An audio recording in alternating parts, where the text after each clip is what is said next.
everybody. Thank you for joining me for another episode of Get Ready. And I'm really excited today because I'm here with two people, and I haven't even told them this, but two people who are heroes of mine because of the work that they're doing. I had the good fortune of meeting them very briefly years ago and have gotten to know a little bit more about them over the years because, while I am here in my office making tapping videos, they are out there tapping in war-torn areas, in refugee camps, and taking this to people who really need this work. And so it is my great pleasure and privilege to introduce you to Gunilla Hamne and Ulf Sandström. Hey guys, how are you? Hi. How are you, Brad? Good. Great to see you again. And super happy to be here with you and with everybody watching. Yeah, so that's nice. Thanks for bringing light to this. Really, I mean, you're making a difference. Well, and that's what we're here to talk about, is making a difference, or being mad, as I like to say, making a difference. Yeah. And that's what's so awesome about what you guys do, is not only are you out there making a difference for people in really traumatic situations, tapping, but you're teaching people how to do this. So it's not just you guys making the difference yourself, you're making a bigger difference by helping other people make a difference. Yeah. I mean, that has become one of our, what can I say, our goals, of course. And we actually wrote them,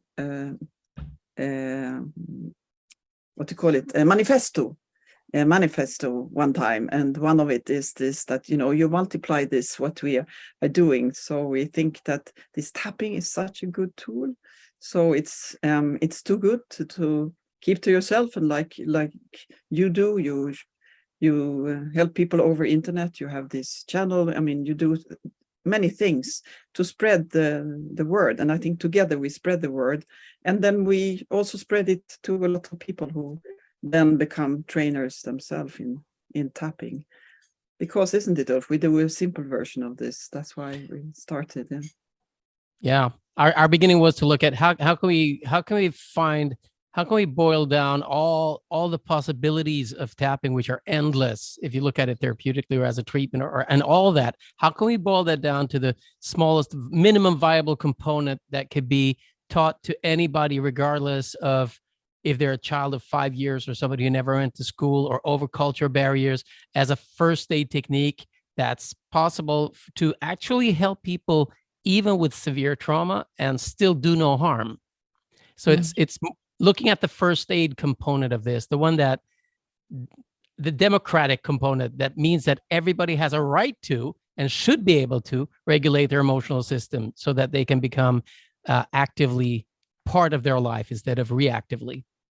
Right. Because not just in war-torn areas, but everywhere there are people experiencing discomfort. I was in London once on the London Eye, the giant Ferris wheel, and there was a woman there who was having a meltdown because she was afraid of heights. And it's like, let me just show you this little thing. Exactly. And to be, anywhere in life, we come across people in distress. And for us to be able to spread that technique and go, let's ease suffering. Let's ease suffering wherever it is. Yeah, that's also part of our yeah. That's our tagline. Ease suffering and prevent violence. Yeah. Prevent violence. Yeah. So because that is really also the what we have seen so much. This how this tapping changes the response in people. Also that the feeling of revenge, which is also could be very well a symptom of trauma, can dissolve by tapping. So that's why we say also prevent violence. Is we have, like you said, worked a lot in starting out in Rwanda with genocide survivors of the genocide that was planned and made into reality in 1994, and people still live with traumas. So to see that people, when they can reconcile, that is when you have peace inside. It's not enough with treaties or contracts. You need also to feel inside that, I am in peace with myself and then with others. I recently did a live presentation called Moving Beyond Violence that somebody in Philadelphia had asked me to do as part of National Gun Violence Awareness Month. And at the ASAP conference, I don't know if you guys appeared by video, but I don't know if you are aware of one of the speakers there who was talking about his son had been killed in a gang violence incident and had forgiven the killer. And it was like, oh, this is great. So I talked about that. And so when I did the presentation, it's all about if we clear the violence inside of ourselves, we don't need to put violence out there. So we can come up with all kinds of things like gun regulations and all kinds of things, treaties. But until we clear the violence inside, then we haven't solved the problem. So I love that, it's easing the suffering and preventing violence. Because as we clear that suffering, because the violence doesn't come from happy, healthy people. No, that's like Homeboy Industries working with gang members or former gang members in LA. They have the saying, hurt people hurt people. It doesn't go for all hurt people don't hurt people, but most people who hurt people are hurt. Absolutely. Yeah, that's a good turning of it, because it's really true, because we have met so many people who have been hurt and they definitely don't hurt others because they have found peace inside. And often with this tapping, it is fantastic, because like we say, and like you said, that it's so easy. I mean, we all, even if you don't even have all the fingers, because people can even do it with knuckles if you have been in an accident or had some problems with your fingers, and it's always there. So it's for free. And that's why the simple version that we teach, we call it TTT, or trauma tapping technique. And that is because we started working specifically with trauma, since tapping can be used for so many things. But then we also, like we say, it's first aid, saying that this bottom line is stress. And like somebody, who was it who said it, that if this dictionary of diagnosis, the DSM-5 was, if trauma was taken away, it would become just a small folder, because so many of those, a pamphlet, I mean, those small, those different kind of diagnoses that are there, all of them more or less have trauma in them. Yeah, it was. I think it was Bessel, actually. Yeah, Bessel van der Kolk who said it. Okay. Sorry about the puppy. Yeah, that's all right. Pets happen. Yeah. Yeah, I mean, when I'm trying to describe it to folks, I'll say, if you think of tapping as nothing more than stress relief, you'll understand why it's helpful in so many things, because virtually everything that bothers us physically or emotionally is either at least caused by or worsened by stress. So much. So when you downregulate the stress, that's why we see such miraculous things happen. Exactly. It's all about arousal. It's about lowering the arousal and hypervigilance and getting to a safe state. And once you feel safe, you can actually find your own way to healing once somebody provides you and holds that safe state. And the beauty, I think, also that we keep saying to people is mindfulness, breathing, yoga, meditation, they all work. They're all fantastic. But there's one big difference. You cannot mindful force somebody else, but you can actually facilitate a tapping. So you can actually induce a calm state physically on somebody, even over language barriers, even over cultural barriers. And that's quite unique. Right. And it's very hard if someone is in an accident or some other really stressful situation to say, hey, I understand you're suffering right now. Let's meditate. Just calm your mind right now. It's like, yeah, good luck with that, unless they've been meditating for 20 years. Exactly. And even then, this doesn't take any, there's no it's a mindfulness technique that doesn't require being able to instantly get into a mindful state. This will take you there, as opposed to having to just be able to manifest that in some other way.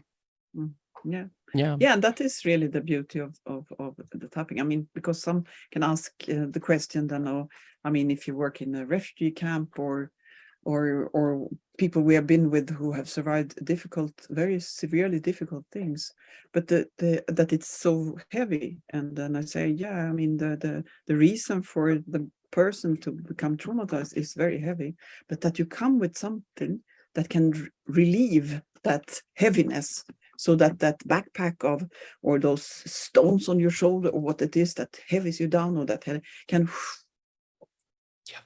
you know, that is, I mean, that's magic. I mean, who can be happier about doing anything? I mean, it's like, wow.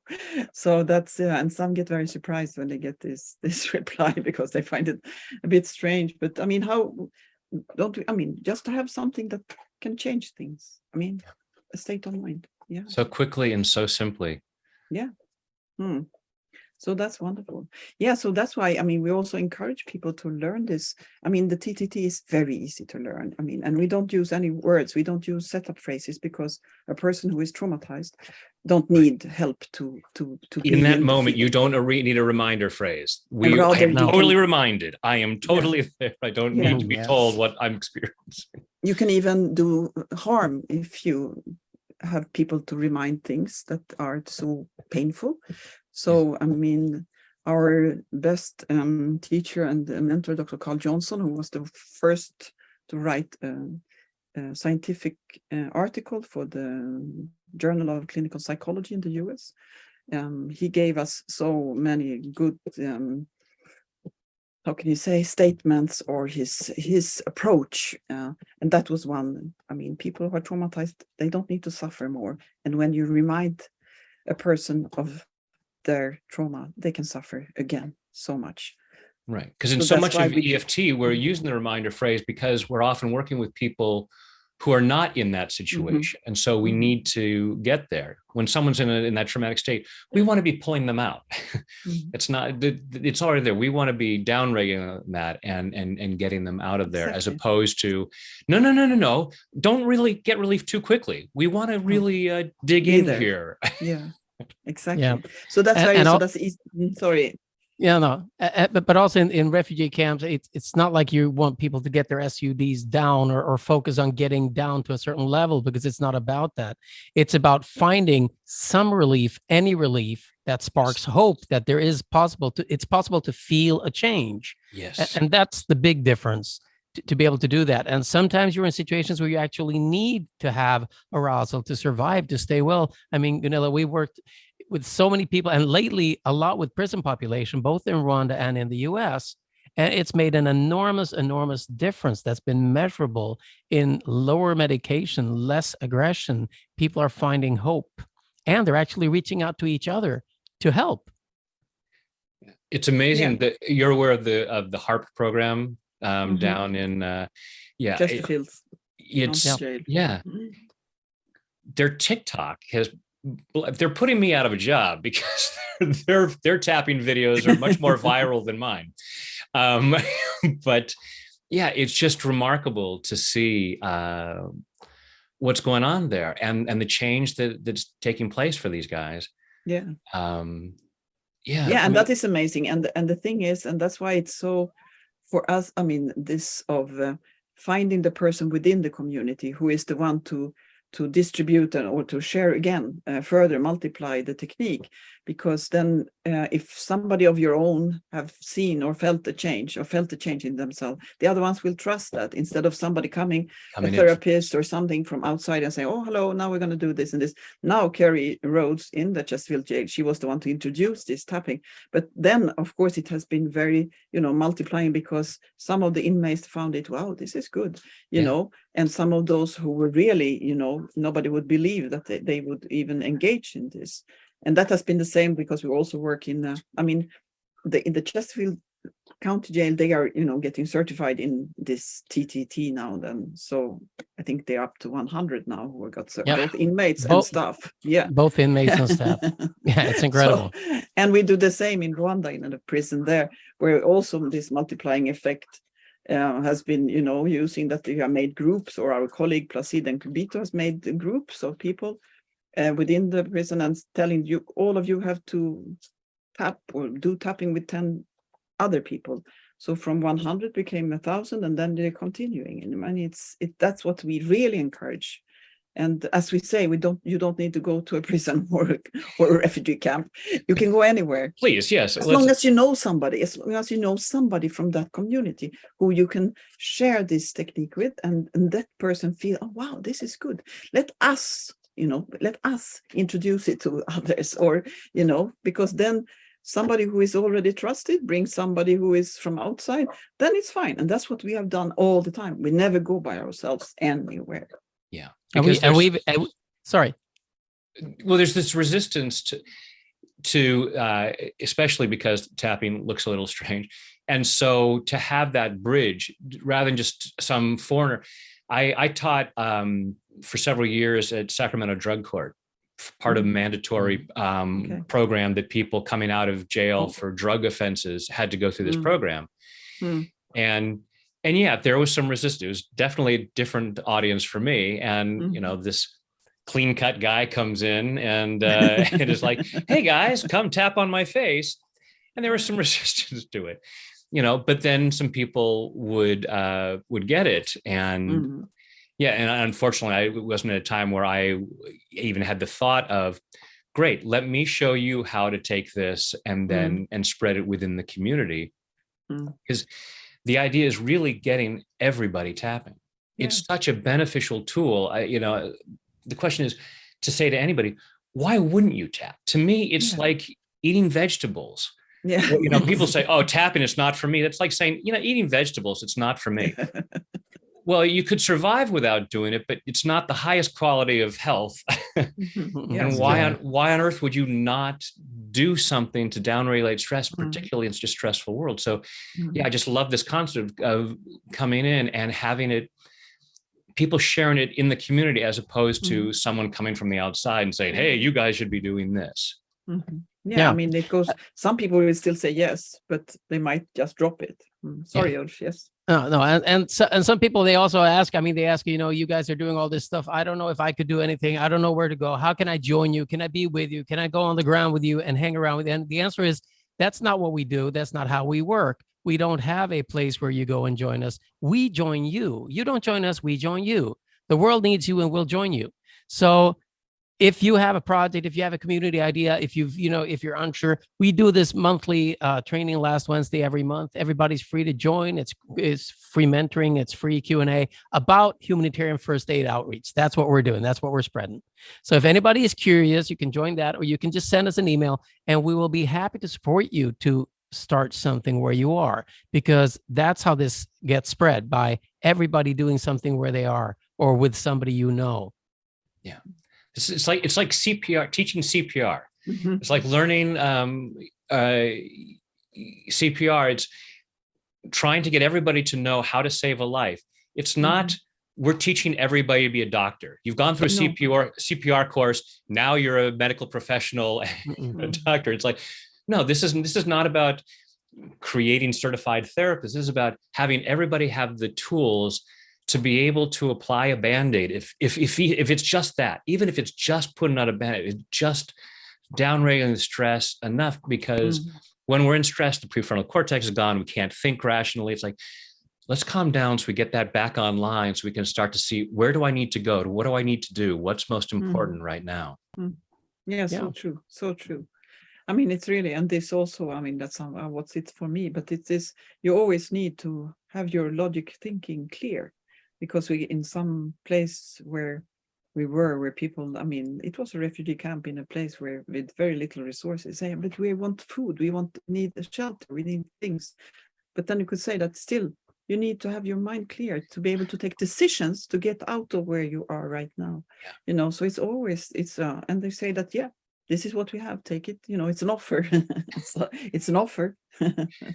Right. Can't make you do it, but why wouldn't you? Yeah, exactly. And we're happy to share all our the small part, but the very efficient and life-saving part that we offer for free. It's an open source. You're free to take it. People donate, and we appreciate that, and that's how we can do what we're doing. But that shouldn't get in the way of anybody who can't to get the information. So there's materials, there's books, there's apps. There's an app, and apps are 34 languages. And we're happy if all you do it today is you say, I'll take a look at the app, I'll download Self-Help for Trauma, or I'll send it to somebody, or I'll tag somebody in social media, or I'll send the book as a PDF. It's there in French and English. Anything you're doing that is just letting people know, like you're doing now, Brad, letting people know that there is this option, there's this minimum viable component. please just spread it to somebody that is making a change and a difference. Yeah. An enormous one. And we learned that from COVID. You stop the virus from reaching one person, then 10,000 people down the line are going to be free from virus. In the same way, if we teach this to one person, 10,000 people down the line are going to be able to help other people relieve trauma and maybe even stop a suicide attempt or two, because we know that that is actually what this can do, even if it's in its safest form. There was a video that I saw today from the HARP program. It wasn't a tapping video, but it was one of the inmates repeating one of my favorite quotes from Desmond Tutu, who said, at a certain point, we have to stop pulling people out of the river and go upstream and find out why they're falling in. That's it. And the tapping does both. It gets us out of the river, but it also prevents us from falling in. I mean, that's the whole thing about the easing the suffering and preventing violence, is not only we're getting ourselves out of the trauma, but we then prevent the trauma from happening. So yeah, so for everyone, watching this, if you're in a community where you can see the benefit of tapping, Peaceful Heart Network is a great place to get resources for that. If you're in a position to support this work, by all means, do that as well.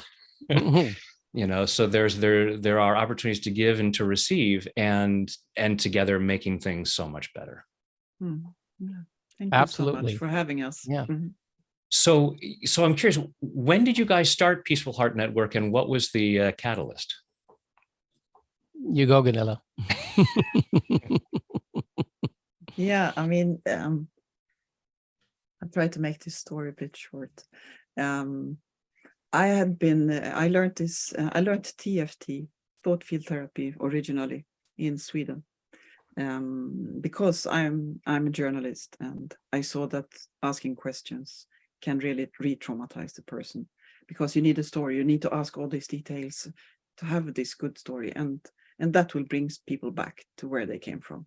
And I happen to work with human rights, children's rights, meaning people who had their rights violated in brutal ways. So I realized that I was, opening wounds, and then what should I do after? So in that way, I found this tapping, and I found also this article in the Journal of Clinical Psychology by Dr. Carl Johnson. So with him, I asked him, can I join you? And there it was, and then it can sound as if, I joined him, but actually what I did was I did all the logistics.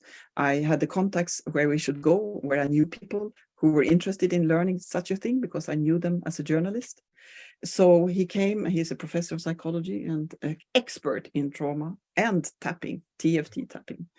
And we went together to Rwanda. And then I was starting writing my blog, like you do your YouTube. I wrote just a blog in Swedish, And then a guy was writing to me and saying, is this really true that this stuff works without words, without using words, and then people get well?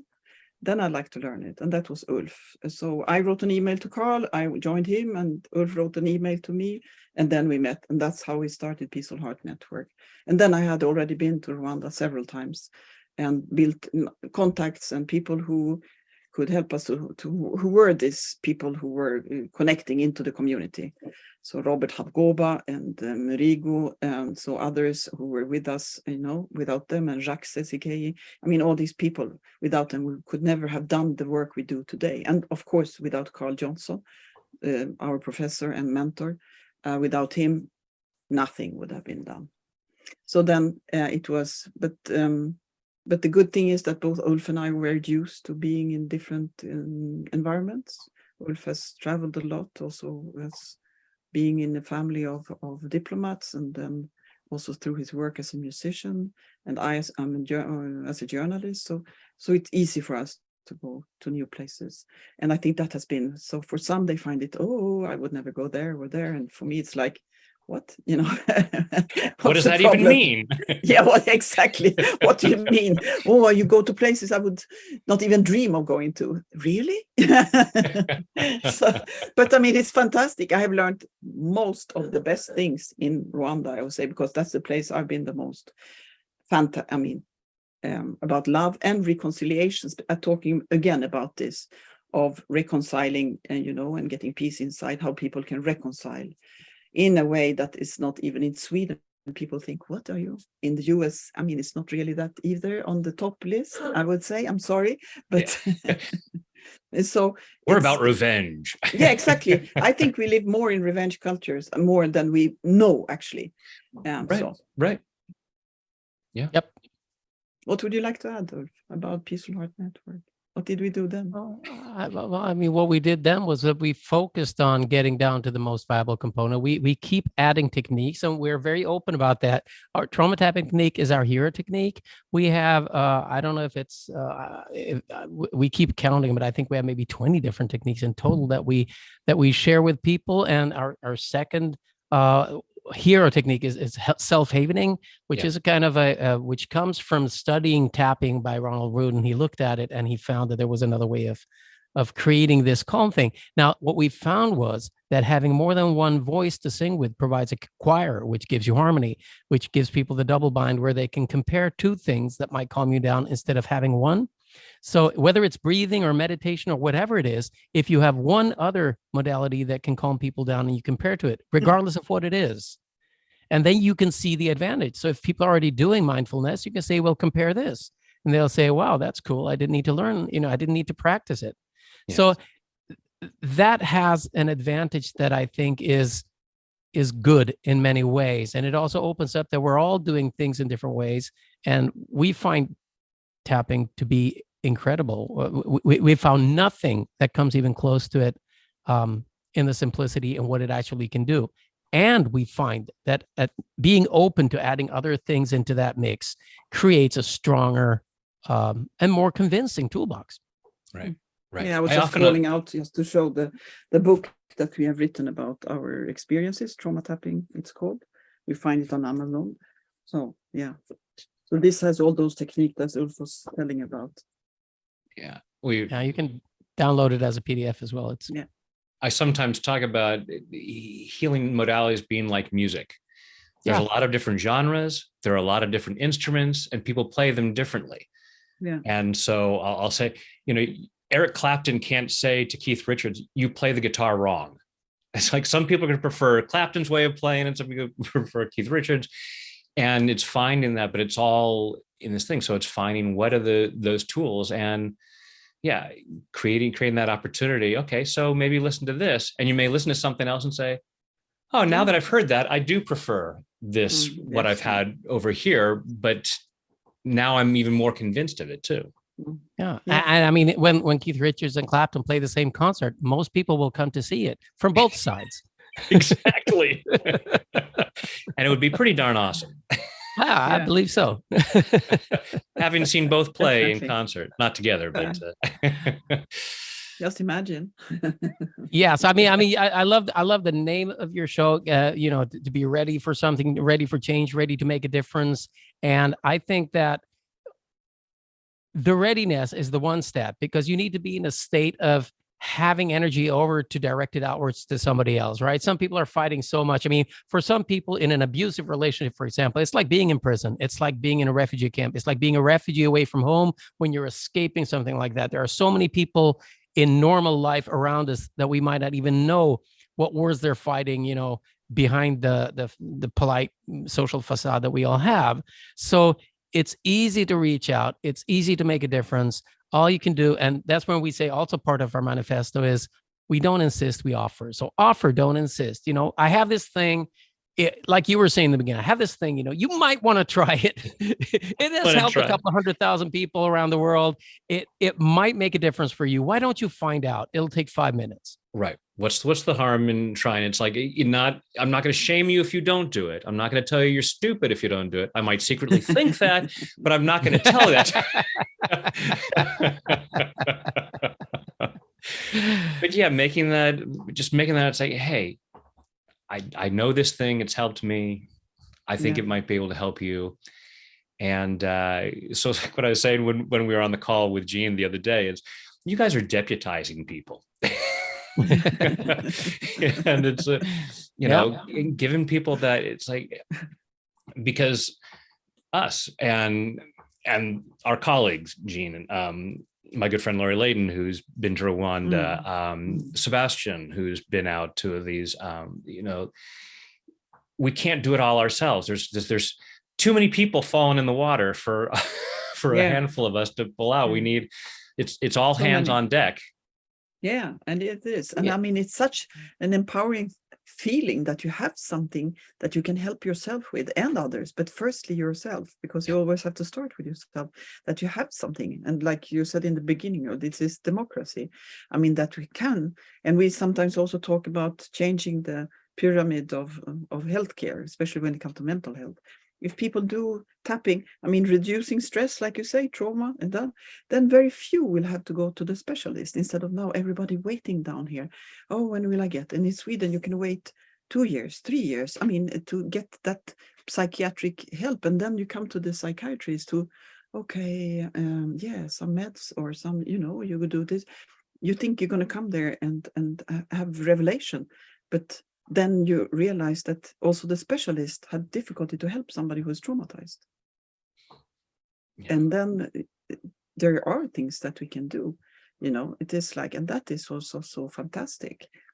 Yeah. And something that, something so serious as trauma, how could something so simple? And then again, help, like tapping. And then again, Dr. Johnson, he said something beautiful when we were working in Rwanda, because it was already many years after the genocide. And then people, stopped having nightmares and things happened, of course. And then he said that, but you should know everything you have done until now has helped because you have tried hard to get out of your trauma. But this might have been, the last drop that needed for the, for the river to start flowing again, or the key to something. Yeah. And I found that so beautiful. Instead of, I'm the fixer, I come here, I have this, thing that will fix you. No, it's not, because everything, just like we say with all these different techniques, one for other, and then, or this instrument is, it sounds good to me. But this, that it isn't, we are very, very strict on that and saying that, don't go out and say that you're a fixer. It's not. Yeah. It's the person. It's your own healing system that starts. Also, that Carl Johnson said so beautifully always, it's not about that. And finally, it's universe, God, nature who heals, with your inner strength. Absolutely. Absolutely. Yeah. When people have used the term healer, I'll say, I am not a healer. No. I am a healing guide. Mm-hmm. You are the healer.